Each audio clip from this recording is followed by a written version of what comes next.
Thank you. I've got notes because I'm so tired. I've been painting a lot, so I thought I'd better read rather than improvise. You were very good, very good. So I listen to humans too much, and these days, more and more, I want to listen to the voices of birds who, even when they are angry, sound utterly beautiful.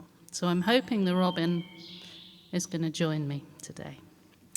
It's lovely to be invited to speak here, but I am a bit scared. So, I'm an artist, I'm not a public speaker, and I try to put my ideas out there and line up words, and more often I speak in paint than I do in the alphabet. I had a little chat with the demon of self-doubt and told it what it could do. The imp of, what's it called, imposter syndrome, said leave them with a laugh, but, sorry about that. Anyway, I want to talk about the life of a book, and it's a book that I know very well because I worked on it for 2 years, and it's a book that became a really, really big part of my life, and it changed my life more than anything else I've done, I think. And I should know my subject matter well. And because creativity is a stream and not a kind of standalone thing, it's not a book that came out of nowhere. It began in other books. One of them was Landmarks by Robert Macfarlane, and the other was the Oxford Junior Dictionary, the illustrated one. It's a book that goes into schools a lot. But actually, it wasn't what was in the book that was the inspiration. It was what was left out. They were words like acorn, otter, bluebell, conker, all absent from the 2007 edition. So the book that I want to talk about was created as a response to this omission, and in its way it was a celebration of the lost words. But it was also a cry of pain against their loss and a howl of rage against the continuing falling away of species in the 6th mass extinction. Thanks for lining that up for me. It's a protest and a prayer and a wish, which is what I'm beginning to understand most of my work now is. It's every painting that I do is like an act of prayer in a way. And most of all, it was a promise, because it was a promise to pay attention to the world in a more detailed way than I do. Because when you paint or draw something, especially if you draw it from life, which much of the Lost Words was done from, you have to just really look at it as if it's something that you've never seen before. Just look with soul and heart as well as with eyes. At the moment, I'm trying to work out what colour the sea is, so part of my job is sitting on the beach, looking at the water at different times of day. It's a job, somebody's got to do it, it might as well be me. So, anyway, I should, try and stick to the point. We worked very hard and closely, Robert and I, and he and I crafted word and image together, and it took a long time. There was frustration, and it was really, really hard work. For me, it felt like every book, every piece of work, every painting, every bit of learning that I'd done was an apprenticeship to this book and these paintings. And then when the work was done and the book was crafted, it was handed over to our designer, Andersen Award, and we waited for it to be released into the wild, because that's what you do with a book. The wild being a bookshop. And you never know how a book's going to be received, because some take off and fly, and then others just drown in this kind of sea of miasma and stuff, and they never really get very far. And we'd no idea what would happen, because the book was too big for the shelves, obviously. And it was art and poetry, which everybody knows, as I was told, doesn't sell. So, That was people who know about books told me that. Yeah. But somehow something happened, and the book moved out from the warehouse. It moved into the shops, moved out to a reader, and it began to live this strange, wild life, and it began to gather its own stories. And I really then began to learn about it. It became an exhibition at Compton Verney, which was curated by Antonia Harrison, with words and images on the walls together. It's amazing. It's still travelling 6 years on, and it's now in Wales. It's opening on Friday, and I'm hoping for hares. I've put my order in for hares, because apparently outside the gallery there's hares. So that's what I want. I'd like a bit more Robin song as well, please. And when the gallery first approached me, I was really struggling because, as I said, it was hard work, and I was really failing to find the way to represent an absence of things in images. And I was looking for an answer, and I was walking, and I was banging my head against the wall and feeling like a failure and a fraud and just getting in my own way. And then it turned out that actually lying down in the long grass and listening to the wild and letting that take over, that was the answer. Because without acorns, there aren't any trees. There's only grass. And actually, there isn't even grass if there's no trees, because you can't get soil and things. But we're talking about ecosystems and biodiversity, and you all know that. But that's how the idea for the absences was born. The absence was actually in the words. It was so we scattered the alphabet through grass, 26 letters that build all these wonderful worlds and pass on ideas, and picked out the word for the letters for each word within that. So then the artwork was an exhibition, and the book moved into schools, which was wonderful because I love subverting children with wild things and getting them out of the classroom, which is what happened. They became the walls in hospitals with amazing murals that were designed by Alison again. And then they became music, and this was astonishing, with Kerry Andrew, who's an amazing singer, and Spell Songs, who were singing nature back to life, and then threading somehow. There's this way that art and music have of threading ideas into the human soul, which is quite wonderful, I think. They became another exhibition of letters cut in stone, an outdoor theatre, an indoor theatre. And I found myself on stage at the Albert Hall at the Lost Words Prom, which is a thing that I never wish to repeat, because that's quite a big place, and I was very scared there. Never again.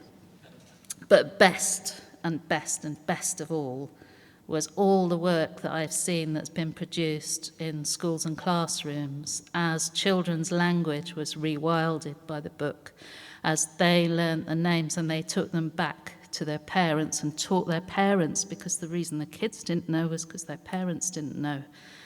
And there's something about children. They have this amazing capacity for wild wonder, which I think gets kind of knocked out of us the older we get. I'm kind of lucky because inside me I can remember all the different ages that I was and how it felt to be 6 and 5 and 4 and younger. But children just do this amazing work. They're just incredible. The book was used as therapy, and another thing was when it was used to teach English as a second language, but it's not really a second language for many of the refugees who come. It's their 4th, their 5th, and their 6th language, because they are mighty clever people. But it was used as a safe place for people who had lost so much to explore within themselves their losses and move forward. And there are school libraries that have images of the work on the walls, and I love libraries because they are just so democratic. There should be a library in every school, but there isn't, and that is a loss of extreme biodiversity, I think.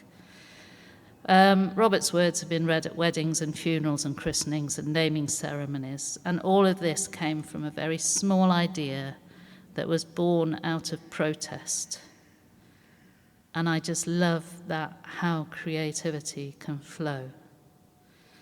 So now I'm partway through doing the book, which I always swore when we started it, please don't anyone call this The Lost Birds.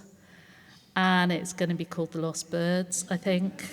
And at times I feel like the ancient mariner, though no birds have been harmed during the making of this book, yet. There's still time. I'm here in Kew, and I should be at home in my studio painting a wagtail, and I've got a long way to go. Rob is writing up a storm, and I have to say, I've written this bit down, he is really beginning to get the hang of this writing business. It's a weight and a joy for both of us, and a challenge every day. I should congratulate him, actually, because he's just won a prize for his writing, which is very good.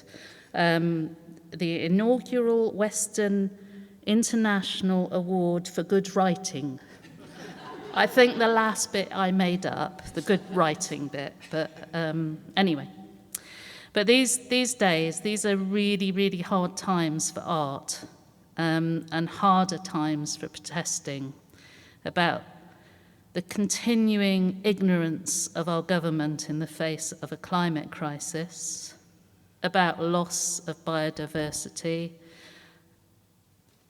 about our behaviour, and with a government trying to shut down protest in every form on the streets, and protesters imprisoned and threatened with loss of privilege if they talk to the press, which is actually happening in our prisons at the moment, which I find is such a creep towards fascism that it is so uncomfortable. It's hard to find the words, but I express myself better through paint. And I guess if art can be a form of protest, and this book has shown that protest is possible through art, I wonder if what I should do standing here is to incite a riot. But rather than taking to the streets, which is something I find so difficult, to do it through beauty. Because if we meet the government on the streets, we'll be met with violence and long prison sentences, and we will then be denied the right to speak. But if we can find creative ways to express our ideas, writing, and our beliefs, and our love, and our fears for our planet and our futures, if we can protest through humour, which is good, and through beauty, and make a riot of beauty, and help the voiceless discover their voices, that could be, I think, a wonderful thing, especially if it snags at people's hearts, and especially if it can change the way people think. I'm not sure that is possible, but I once read in Overstory by Richard Powers that no amount of argument can change a person's mind, only a good story can do that.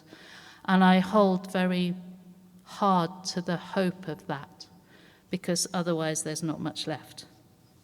So change always requires imagination, and when government ministers tell you not to follow the arts at school, don't listen. Don't listen, because you need creativity in all things. You need it in maths, you need it in science, you need it in farming, and God knows you need it in politics, because otherwise you get stagnation and rot, which is what we've got, I think, in politics. Anyway, might explain a great deal.